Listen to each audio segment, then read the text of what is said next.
Hi,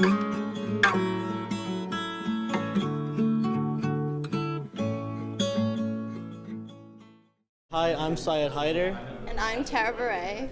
And our project is power stripping and reducing Rutgers energy consumption. So what the project is on is that on standby power or vampire load, because most people, they overlook this issue because in the majority of households, it's only cents on the dollar. But at a scale such as big as Rutgers, standby power, which is just power a device uses when it's off, can cost a ton of money, as you can see on these graphs. And it was very important to us to incorporate the entire student population. So mostly on this, we focused on the residents of Rutgers. We have around 136 resident halls with 1,600 residents. So we thought about implementing a power strip into each of the dorm rooms here. Yeah, so our power strip, or it's a smart power strip. So how it works is you plug in certain devices into certain outlets. So certain devices that need to be powered, 24 hours a day, 7 days a week, like refrigerators will be powered into a certain outlet that's always on. The rest of the devices, such as like a laptop, which only charges a certain hours in the day, will be plugged into a certain outlet that shuts off when it's off. So that way no current, no power is going towards that device, and you're just saving a little bit of, energy.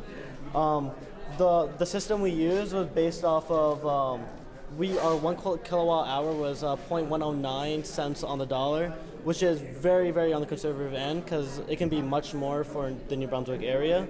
And we used that number, and we used about 8,000 devices because there's about 6,000 residential students that live on campus. And we said about two individuals will have one device, which is pretty fair, I think, and conservative. Yeah, because each of the dorm rooms house usually 2 roommates. Yeah, so 1 TV per, one room, I think is pretty conservative. Sometimes it's more.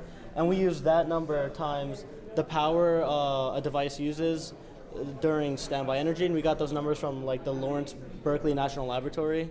They did research on that. And for the implementation, it's not that difficult. It's very simple. First things first is that we would have to purchase the power strips, and among online you can buy them in bulk, usually around $10, and that times the 8,000 rooms that we would implement these in would be around $80,000. And you can incorporate these into the residence halls. As you can see here, these are 2 pictures of 2 dorms on campus. And you can see the micro fridge unit here, and then this one you have lights and a fan. And those don't always need to be 100% on all of the time, where they draw all the energy from standby power and stuff like that. Yeah, and the devices we used were only very basic devices like a television, washing machine, dryer, basic units that's in every single dorm.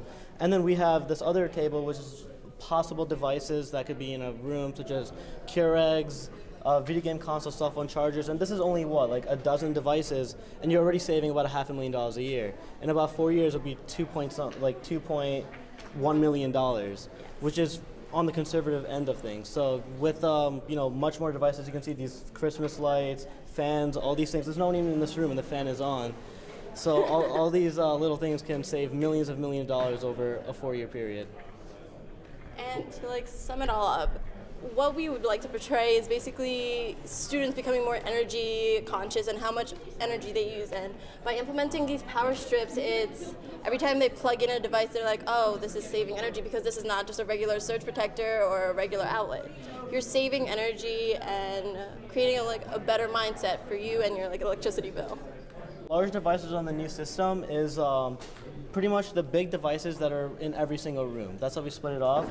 So almost every single room has a television. The washing machine dryer is per dorm room because obviously they're in every single dorm. And these are the devices that we figured out use the most amount of energy best on standby. So that's why we made this table. On this table here, we have the small devices that could be implemented into the system. So we have things like Keurigs or musical instruments, especially speakers, which are common throughout the dorm halls and stuff.